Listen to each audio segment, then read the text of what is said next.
আদালতে তোলার আগে হাসপাতালে মেডিকেল পরীক্ষা করতে নিয়ে আসা এক যুবতীকে পুলিশের গাড়ি থেকে ছিনিয়ে নিয়ে গেল দুষ্কৃতীরা। এ যেন এক বিরল ঘটনা। সিনেমা দৃশ্যের মতো আজ দুপুরে এমনই ঘটনা ঘটল বালুরঘাট জেলা হাসপাতালে। প্রত্যক্ষদর্শীরা জানান, পুলিশের গাড়িতে আসামিকে নিয়ে বালুরঘাট সুপার স্পেশালিটি হাসপাতাল থেকে মেডিকেল চেকআপ করে বেরোনোর সময় 4টি গাড়ি করে একদল দুষ্কৃতী পুলিশের গাড়ি থেকে ওই যুবতীকে ছিনিয়ে নেয়। পুলিশ বাধা দিলে পুলিশ অফিসার ও এক সিভিক ভলেন্টিয়ারকে মারধর করে ওই যুবতীকে দুষ্কৃতীরা ছিনিয়ে নিয়ে দ্রুত পালিয়ে যায় 4টি বোলেরো গাড়ি করে।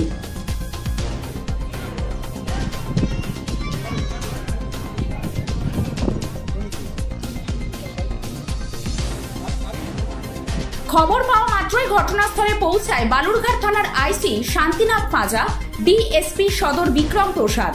পুলিশ সূত্রে জানা গিয়েছে, দক্ষিণ দিনাজপুর জেলার সমস্ত থানার মাধ্যমে জেলা জুড়ে নাকাবন্দি করা হয়েছে দুষ্কৃতীদের ধরবার লক্ষ্যে। জানা যায়, মাস দেড়েক আগে সংখ্যালঘু সম্প্রদায়ের একটি 19 বছরের যুবতী ভিন্ন ধর্মের যুবকের সাথে পালিয়ে বিয়ে নিয়ে যুবতীর পরিবার তখন থানায় অভিযোগ দায়ের করে। সেই মামলায় ওই যুবতী আত্মসমর্পণ করে। তখন থানার পুলিশ ওই যুবতীকে এদিন বালুরঘাট জেলা আদালতে তোলার আগে বালুরঘাট সুপার স্পেশালিটি হাসপাতালে মেডিকেল চেকআপ করাতে নিয়ে যায়। পরীক্ষার পর হাসপাতাল থেকে বেরোতে ঘটে এই বিপত্তি। ঘটনার পূর্ণাঙ্গ তদন্তে নেমেছে প্রশাসনের উচ্চ মহল। ব্যুরো রিপোর্ট, 24 ঘন্টা লাইভ। আর এমনি ধাক্কাধাক্কি দিয়েছিল, আমাকে ওখান থেকে সরিয়ে দিল। চেষ্টা করলাম, কিন্তু ওরা অনেক লোক ছিল। স্যার কি হয়েছিল, কেন মানে কি কারা এরা নিয়ে গেল, কিছু বোঝা যাচ্ছে? যার বাড়ির মেয়ে তার বাড়ির লোকে নিয়ে গেল। শুধু আপনাকে মারধর করেছে না আরো কয়েকজনকে মারধর করেছে? না, ড্রাইভার বাধা দিতে গেল।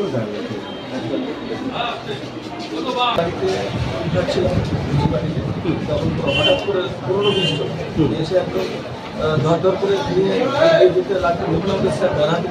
আমও বানা দিলাম, ওর রেকর্ডিং করা আছে। মেরেছে, অতর্কিতভাবে হামলা চালিয়েছে। হ্যাঁ, এমনি কোনো হাতে ওদের অস্ত্র কিছু ছিল? মানে আপনাকে এবং স্যারকে দুজনকে মারধর করেছে?